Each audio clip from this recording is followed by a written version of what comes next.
அவுதுல்லாஹி மினஷ் ஷைத்தானிர் ரஜீம். பிஸ்மில்லாஹிர் ரஹ்மானிர் ரஹீம். அன்பார்ந்த நேயர்களே, பாலஸ்தீன் மீட்பு போர் 659வது நாளை எட்டியிருக்கிறது. இதில் நேற்று ஒரு நாள் ட்ரூஸ், ஹியூமானிட்டேரியன் ட்ரூஸ் என்ற பெயரில் மனிதாபிமான அடிப்படையிலான போர் நிறுத்தம், உணவுப் பொருட்கள் உள்ளே போகலாம் என அறிவித்த இஸ்ரேல் 3 இடங்களுக்கு மட்டும்தான் உணவுப் பொருள் போக வேண்டும் என்று சொல்லியிருக்கிறது. மீதி இடங்களில் யுத்தம் தொடரும் என்பதுதான் அதனுடைய கடைசி நேர பல்டி. அல்-மியாசி, டேர் அல் பலா, காசா சிட்டி ஆகிய இடங்களுக்குத்தான் உணவுப் பொருட்கள் போகும் என்று, அதிலும் 73 ட்ரக் தான் உணவுப் பொருட்களை இஸ்ரேலுடைய இராணுவம் அனுமதித்திருக்கிறது. ஆனால் ஜோர்டான் ஒரு 60 ட்ரக்கும், எகிப்து ஒரு 60 ட்ரக்கும் அனுப்பியிருக்கிறார்கள். ஆக இந்த உணவுப் பொருட்களை பங்கிடுவதிலும் கூட நார்தன் காசாவுக்கு உணவுப் பொருளை அனுப்புவேன் என்று சொன்ன இஸ்ரேல் அந்த வகையில் எதையும் பெரிதாக செய்த மாதிரி தெரியவில்லை. ஆனால் ஜோர்டானுடைய உணவுப் பொருட்கள் அங்கே சென்றிருக்கின்றன. உணவுப் பொருட்கள் நகர்வதில் பயங்கரமான சிக்கல். ஏனென்று சொன்னால் உணவுப் பொருட்களை வாங்க வந்து குழுமியவர்கள் ஏராளம். அதனால் காலை 10 மணியிலிருந்து 8 மணி வரை என்றிருந்த அந்த போர் நிறுத்தம் காலை 10 மணியிலிருந்து இரவு 11 மணி வரை நீட்டிக்கொண்டு செல்லப்பட்டிருக்கிறது. ஆனால் இதர இடங்களில் இஸ்ரேல் பயங்கரமான தாக்குதலை நடத்தியிருக்கிறது. போராளிகளும் எதிர்த்து போராடி இருக்கிறார்கள். அடுத்தது இந்த ரிசர்விஸ்ட், நேற்று நாம் ஒரு பதிவை வெளியிட்டோம். அதில் இயால் அமீர் என்ற ஃபீல்டு சீஃப் ஆஃப் ஸ்டாஃப், அதாவது களத்தில் போரை ஒருங்கிணைக்கின்ற தளபதி என்ன சொன்னார் என்று சொன்னால், ஒரு சீஸ்ஃபயரை போட்டு ஒரு போர் நிறுத்தத்தை கொண்டு வந்து போராளிகளுக்கு ஓய்வு கொடுங்கள்.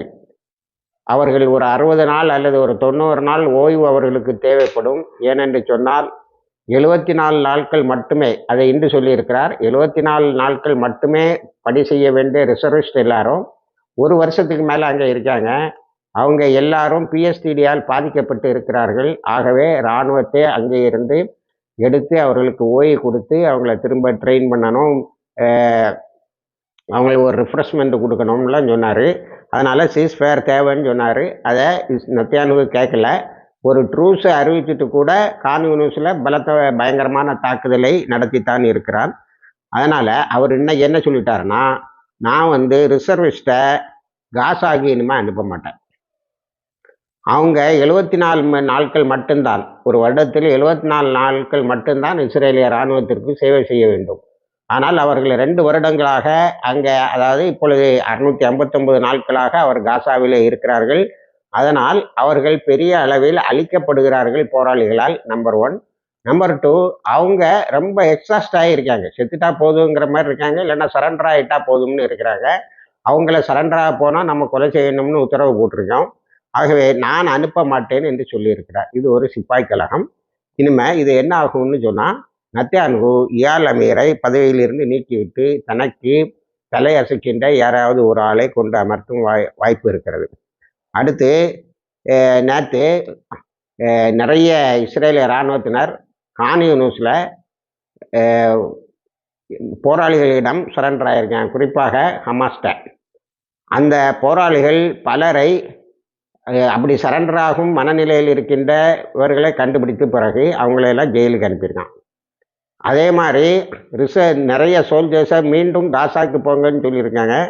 காசாவுக்கு போக மாட்டேன்னு சொன்னவங்களுக்கு ஜெயிலும் கடுமையான தண்டனையும் இஸ்ரேல் கொடுக்கப்படுகிறது. இப்படி விருப்பம் இல்லாத, அதை இயால் சமீர் சொல்லியிருக்காங்க, அவங்களுடைய முறையில் அங்கே சண்டை போடக்கூடிய ஒரு உத்வேகம் வேணும். அநியாயத்துக்கு எதிராக சண்டை போடுவன்ற ஒரு வேகம் இருக்கும். அக்கிரமத்தை செய்து கொண்டு இருப்பவனிடம் ஒரு திமிர் தான் இருக்குமே தவிர அவன்கிட்ட ஒரு வேகம் இருக்காது. அந்த முறையில் ரொம்ப கீழே போயிட்டுதே நம்ம சோல்ஜர்ஸ்ட அப்படின்னு சொல்லியிருக்காரு. நேற்று நிறைய பேரை கைது செய்திருக்கிறார்கள். 173 பேரை கைது செய்து சிறையில் அடைத்து கடுமையான தண்டனை கொடுத்திருக்கிறார்கள்.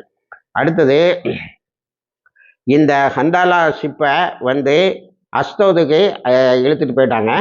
இழுத்துட்டு போய் காசாவுக்கு போக விடாமல் அஸ்தோதுக்கு இழுத்துட்டு போய் அவர்களை கைது செய்து வைத்திருக்கிறார்கள். அவர்களில் யாரும் நாங்கள் இஸ்ரேல் ஒரு கையெழுத்து கேட்டிருக்கான், நாங்கள் காசாவுக்குள்ளால போக மாட்டேன்னு சொல்லி நீங்கள் கையெழுத்து போடணுன்னா அது முடியாது என்று சொல்லியிருக்கிறார்கள். அவர்கள் இவ்வளவு கஷ்டப்படுகிறார்கள். அடுத்தது, நேற்று சிக்கின் என்ட்ரன்ஸ் வழியாக ஒரு பெரும் அளவு உணவுப் பொருட்கள் வந்திருக்கிறது. அதை போராளிகள் கொண்டு வந்ததாக இஸ்ரேல் குற்றம் சாட்டுகிறது. இதனால்தான் நாங்கள் உணவுப் பொருட்களுக்கு ட்ரூஸ் கொடுக்கறதில்ல அப்படி இப்படின்னு சொல்லியிருக்கான். ட்ரூஸ் ஒன்றும் எங்களுக்கு தேவையில்லை, அது எங்களுடைய பர்த் ரைட், நாங்கள் முடிந்தால் கொண்டு வருவோம் என்று. இப்போ ஒரு சீன் அதில் என்ன டெவலப் ஆகுதுன்னா, கொஞ்சம் கொஞ்சமாக அந்த உணவுப் பொருள் வரக்கூடிய இடங்களை போராளிகள் கையகப்படுத்துகிறார்கள் என்பதுதான் சிக்கின் வழியாக வந்த உணவுப் பொருள் இது தெரிகிறது. அடுத்தது கான் யூனிஸில் நேற்று பயங்கரமாக சண்டை நடந்திருக்கு. 30 பேர் இஸ்ரேலிய இராணுவத்தினர் அழிக்கப்பட்டு இருக்கிறார்கள். உங்களுக்கு மவாசி, டேர் அல் பலா, காசா சிட்டி இதில் தான் உணவுப் பொருளுக்காக ட்ரூஸ். கான் யூனிஸை 659 நாட்களாகவும் இந்த ஒரு நாள் ட்ரூஸ் கூட அதுக்கு இல்லாமல், ஒரு நாள் போர் நிறுத்தம் கூட அதுக்கு இல்லாமல் சண்டை போட்டும் எதையும் சாதித்ததாக தெரியவில்லை. நேற்றும் 30 பேர் இறந்திருக்கிறார்கள். இப்போ இந்த ரீசண்டாக இந்த போர் நிறுத்த இதுக்கு பிறகு ஒரு வாரத்தில் 904 பேர் இஸ்ரேலிய இராணுவத்தினர் அழிக்கப்பட்டும் காயம்பட்டும் இருக்கின்றார்கள் என்பதை இயால் அமீர் இதில் சொல்லியிருக்காரு இஸ்ரேலி கேபினெட்டில். அதனால் ஒரு ட்ரூஸ் தான் ஒரே வழின்னு. இப்போ என்னென்னா, ஃபீல்டில் நின்று யார் சண்டை போடணுமோ அந்த தளபதி போர் நிறுத்தம் வேணுங்கிறார். களத்தில் நின்று போராட வேண்டியவர்கள் தளர்ந்து போய் என்னடா எதை தின்னா பைத்தியம் தெளியுங்கிற லெவலுக்கு வந்துட்டான். அவன்கிட்ட சண்டையிடும் ஒரு வேகம் கூட இல்லை. ரெண்டாவது, குழந்தைகளை கொலை செய்கிறது இஸ்ரேலிய இராணுவத்தினருக்கே பிடிக்கவில்லை. அடுத்தது, நேற்று சதர்ன் காசால ஒரு 19 பேர் இஸ்ரேலிய இராணுவத்தினர் அழிக்கப்பட்டிருக்கிறார்கள். 10 பேர் ஒரு ஏபிசி ஆர்ம்டு பர்சனல் கேரியரில் போனவங்களை அல்-குட்ஸ் பிரிகேட்ஸ் தாக்கி அழித்திருக்கிறது. அபசான் கபீரா என்ற இடத்தில் இன்னொரு ஆர்ம்டு பர்சனல் கேரியர், அதாவது இஸ்ரேலிய இராணுவத்தினரை ஏற்றிச் செல்கின்ற வாகனம் அளிக்கப்பட்டு இருக்கிறது. அதிலும் 60 பேருக்கிட்ட இறந்தும் காயம்பட்டும் இருக்கிறார்கள். இப்படி கொத்து கொத்தாக கொண்டு போய் சாவு கொடுக்குறான். பெரும்பாலானவர்கள் ரிசர்விஸ்ட் தான் என்பது, அதாவது எப்போதாவது யுத்தத்துக்கு வர வேண்டியவர்கள் தான் என்பதை இஸ்ரேலிய தளபதி இயால் சமீர் அதை சொல்கிறார். அடுத்தால லண்டனில் யூகே 2 குழந்தைகளுக்கு விசா பெர்மனண்ட் ட்ரீட்மெண்ட்டுக்கு 2 குழந்தைகளுக்கு விசா கொடுத்துருக்கு. இந்த வீக்கெண்டில் நாங்கள் 30 குழந்தைகளை காசாவில் இருந்து கொண்டு லண்டனில் ட்ரீட்மெண்ட் கொடுப்போம் அப்படின்னு சொல்லியிருக்கு. இது அங்கே உள்ள நீதிமன்றத்தில் அங்கே உள்ள சமூக செயல்பாட்டாளர்கள் உக்ரைனில் நீ குழந்தைகளை கொண்டு இங்கே காயம்பட்ட குழந்தைகளை கொண்டு இங்கே இது பண்ண நமக்கு அப்படி ஒரு கன்வென்ஷன் இருக்குது, அப்படி ஒரு அண்டர்ஸ்டாண்டிங், அப்படி ஒரு புரிந்துணர்வு ஒப்பந்தம் இருக்கிறது. அதுக்கப்புறம் ஏன் காசாக்கு மட்டும் நீ இன்னொரு கண்ணு காட்டுற சொன்ன பிறகு அவர்கள் ஒரு 30 குழந்தைகளுக்கு இதுதான் விசா தான் வரும்ன்றிருக்காங்க. ஆக்சுவலாக என்ன நடக்குங்கிறத நம்ம பொறுத்து இருந்து தான் பார்க்க வேண்டும். அடுத்தது, இஸ்ரேலிய பத்திரிகைகள் நிறைய சேவை செய்கிறது. எனக்கு தெரிஞ்சு அந்த அரசாங்கத்துக்கு நிறைய தகவல்களை கொடுத்து ஒரு போர் நிறுத்தத்தின் மூலம் கொண்டு வர வேண்டிய இந்த ஹாஸ்டேஜஸை நீ எதுக்கு இப்படி போட்டு நம்ம இராணுவத்தினரை சாவடிக்கிறாங்கிற மாதிரி ஒரு இது கொடுத்துருக்கான். நேற்று ஒரு அறிக்கையில் என்ன சொல்லியிருக்காங்கன்னா, இஸ்ரேலில் வாழக்கூடிய மக்களில் 44% டிப்ரெஷனில் இருக்கிறாங்க. அவங்க ஏதாவது ஒரு மாத்திரையை போட்டால் தான் அவங்களால எழுந்திருச்சு நிற்க முடியும், சீராக செயல்பட முடியும் என்ற நிலை இருக்கிறது. இது கடந்த வருடத்தை விட 2024 விட 2 மடங்கு என்பதை நீ பார்க்க வேண்டும் என்று சொல்லியிருக்கிறார். அடுத்தது, அல்-குட்ஸ் பிரிகேட்ஸு நேற்று ஜபாலியாவில் ஒரு பெரிய தாக்குதலை நடத்தியிருக்கிறார்கள். அதில் 20 இஸ்ரேலிய இராணுவத்தினர் அழிக்கப்பட்டு இருக்கிறார்கள். அதை இஸ்ரேலிய இராணுவத்தினர் 20 தான் இறந்தாங்களாங்கிற சந்தேகம். ஏன்னா அதை இஸ்ரேலிய ஊடகங்களும் இராணுவமும் எக்ஸப்ஷனல் சிவியர் இன்சிடென்ட் என்று சொல்லியிருக்கிறார்கள். எக்ஸப்ஷனல் சிவியர் இன்சிடென்ட்னா இதுவரைக்கும் நடக்காத, எப்போதாவது அரிதாக நடக்கிற ஒரு பெரிய சம்பவம் நடந்திருக்கிறது. அப்போ அதில் கொலை செய்யப்பட்டவர்களும் காயம்பட்டவர்களும் நிறைய பேர் இருப்பாங்க. அப்புறம் டெல்லவியில் போயிட்டு இருந்த 2 இராணுவ வெஹிக்கிளில், 1 இராணுவம் 1 இஸ்ரேல் போலீஸ் போயிட்டு இருந்த 2ம் வெடிச்சிருக்கு. இஸ்ரேலிய இராணுவம் போயிட்டு இருந்த பஸ்ஸில் இருந்து எல்லாரும் இறந்து போனார்கள், போலீஸ் எரிந்து போனார்கள். போலீஸ் போன வாகனத்தில் இருந்தவர்கள் பெரிதாக காயம்படவில்லை. ஒரு இன்வெஸ்டிகேஷன் வழக்கம் போல் இந்த சீரியஸ் ட்ரபிள், எக்ஸப்ஷனல் டே, சிவியர் டே எல்லாம் சொல்லி இஸ்ரேல் நித்தம் ஒன்று சொல்லுது பாருங்கள், அதில் கொத்து கொத்தா போய் சேரணும்னு அர்த்தம். ஆமாம், இந்த டெல்லவீவ் இன்சிடெண்ட்டில் ஒரு விசாரணை, அங்கேயும் கேனிபால் டைரக்ஷனில் எத்தனை பேர் கொலை செய்யப்பட்டார்கள், அவர்கள் ஏன் கொலை செய்யப்பட்டார்கள்னு ஒரு விசாரணை. அப்போ இஸ்ரேலிய இராணுவம் நம்ம மொத்தமாக பார்க்கும்போது நிலைகுலைஞ்சு நிற்கி. அது யார் நிலைகுலையக்கூடாதோ அவர் சொல்கிறார். இயால் அமீர் என்ற சீஃப் ஆஃப் ஸ்டாஃப் வந்து சொல்கிறாரு, அங்கே நம்ம இவங்க வந்து சிட்டிங் டக்ஸு, சும்மா சும்மா போராளிகள் இனிமேல் கொஞ்ச நாள் கழித்தா இனிமேல் அவனை வந்து இவர்களை வைத்தே பயிற்சி எடுக்கக்கூடிய அளவுக்கு போய்விடுகிறது. அதனால் நீங்கள் போய்விடும். அதனால் நீங்கள் என்ன செய்யுங்க, அவர் போர் நிறுத்தத்தை கொண்டு வாங்க, நமது இராணுவத்தை எப்படி கொடுக்கணும். ஒரு தந்தையின் இடத்தில் இருந்து அவர் சொல்லுகிறார். ஆனால் நத்தேயானுக்கு யுத்தம் வேண்டும், அதனால் தன்னுடைய பதவி நீடிக்க வேண்டும் என்ற அளவில் அவர் அந்த யுத்தத்தை நடத்தி கொண்டு இருக்கிறார். நேற்று கூட பாருங்க, ஒரு நாள் ட்ரூஸ் எல்லா இடத்துக்கும் இல்லை, 3 இடங்களுக்கு தான் அந்த ட்ரூஸு. அந்த உணவுப் பொருளும் 600 ட்ரக் ஒரு நாளைக்கு போனால் தான் முடியும். இதை ப்ரைவேட்டாக ஜோர்டானும் ஈஜிப்டும் அனுப்பினது தான் 120 பேருக்கு. இவன் 73 கொண்டு எங்கே ஒரு மூலையில் வச்சுருக்கான். அடுத்தது ஹூத்தீஸ் வந்து நாங்கள் அடுத்த கட்டத்துக்கு வந்து விட்டோம் என்று சொல்லியிருக்கிறார்கள். அடுத்த கட்டம் 5வது ஃபேஸுன்னு சொல்கிறாங்க. 5வது ஃபேஸில் ரெட் சீல எந்த கப்பல் போனாலும் எங்களோட அனுமதி இல்லாமல் போனால், அது எங்கே போகிறீங்கன்னு இல்லை, இஸ்ரேலுக்கு போகுதா வேற எங்கேயும் போகுதான்னு இல்லை, எங்கள் பெர்மிஷன் இல்லாமல் போனால் தாக்குவோம்னு சொல்லி ஒரு அறிக்கை விட்டுருக்கிறார்கள். அடுத்தது ஹெப்ரானில் நேற்று ஒரு பயங்கரமான தாக்குதலை நடத்தியிருக்காங்க. ஹெப்ரானில் ஏற்கனவே ஒரு வரலாற்று தொன்மை மிக்க ஒரு அதாவது 3 மதத்தை வரும், கிறிஸ்தவர்களும் முஸ்லீம்களும் யூதர்களுக்கும் புனிதமான ஒரு இடத்தை யூத இராணுவம் தன்னுடைய தளமாக பயன்படுத்துவதற்கு அங்கே இருந்த எல்லாரையும் தூக்கி அந்த பக்கம் போட்டது. அதை போராளிகள் ஓரளவுக்கு தடுத்தார்கள். அதை யூத ருபின்னு ஒருவர் வந்து இது இஸ்ரேல் செய்வது இங்கே செய்வது தவறு, இது எல்லாருக்கும் பாத்தியதை இருக்குன்னு. ஏன்னா அல்கலீல் மாஸ்க்னு சொல்லக்கூடிய இப்ராஹிம் நபியின் பேரால் வழங்கப்படக்கூடிய ஒரு பள்ளிவாசலினுடைய பெரிய வளாகமும் அதுக்குள்ளால வருது. அதனால எல்லாரும் இதில் நாங்கள் ஒழுங்காக இதுவரைக்கும் பிரார்த்தனைகளை நடத்தி கொண்டு இருந்தோம், இஸ்ரேல் தலையிடுதுன்னு சொல்கிறார்ல. நேற்று அந்த பெய்த் மீட்டின்ங்கிற இடத்துல பெரிய தாக்குதல் ஒன்றை நடத்தி இஸ்ரேலிய இராணுவத்தின் நிலைகளே வச்சிருக்கு.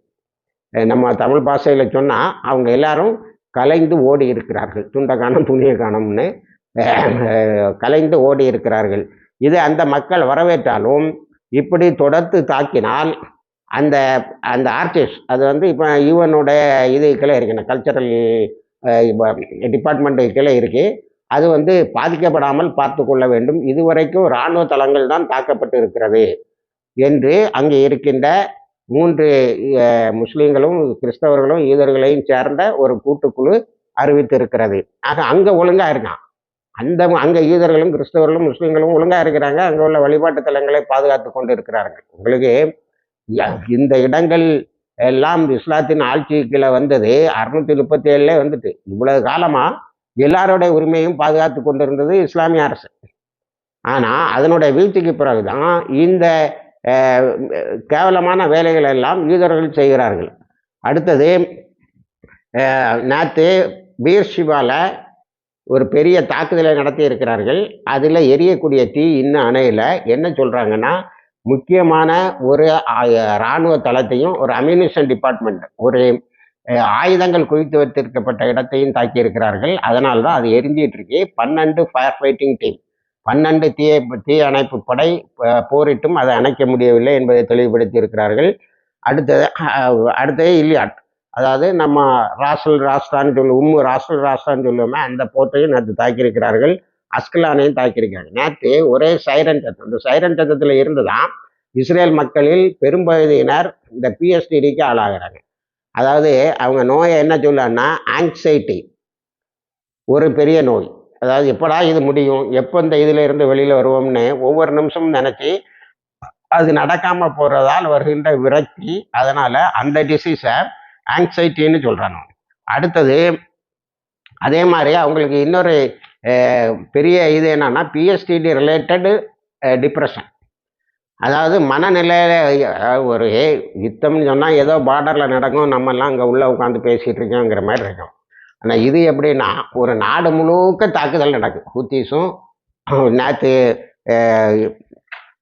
அல்குஸ் பிரிகேட்ஸு நிறைய இதாக அடிச்சிருக்காங்க, மிசில்ஸ் அடிச்சிருக்காங்க.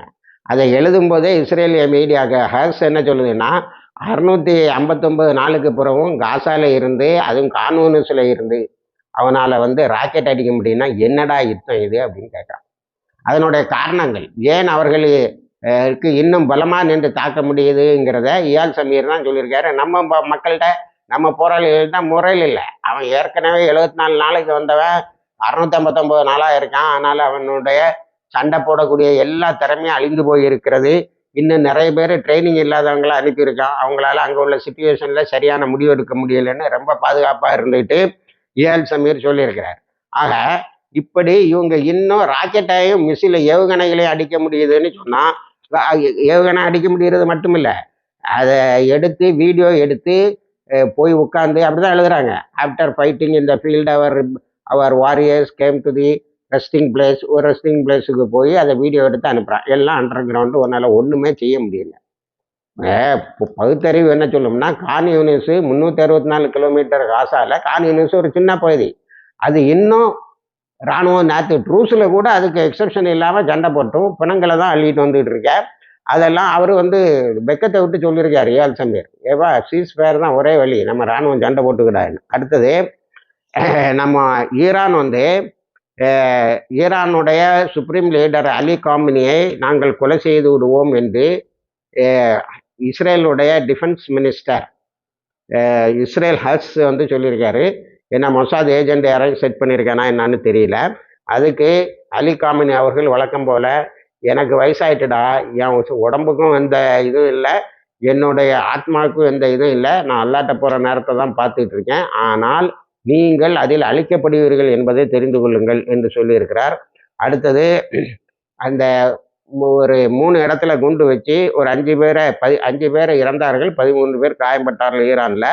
அதில் சம்பந்தப்பட்ட 3 பேரை கைது செய்து அவர்கள் நேற்று விசாரணைக்கு பிறகு தூக்கிலிட இருக்கிறார்கள். எக்ஸிக்யூட்டட்னு சிலது வருது, அது தூக்கிலிடப்பட்டு விட்டார்கள்னு என்ன வருகிறது. அதே போல மொசாத் ஏஜென்ட்டுகள் 7 பேர் நேற்று மரண தண்டனை விதிக்கப்பட்டு இருக்கிறார்கள். இன்றைய அல்லது நாளே அவர்கள் தூக்கிலிடப்படலாம். இப்போ இஸ்ரேலுடைய அமெரிக்காவுடைய பென்டகன் ஒரு அறிக்கை கொடுக்குது.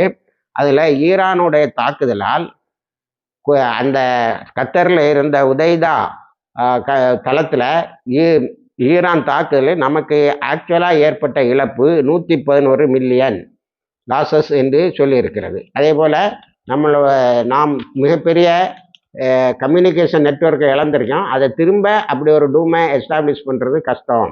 அதனால் ஈரானோடு நாம் நடத்தின யுத்தம் நமக்கு மிகப்பெரியதொரு நஷ்டத்தை ஏற்படுத்தி இருக்கிறது.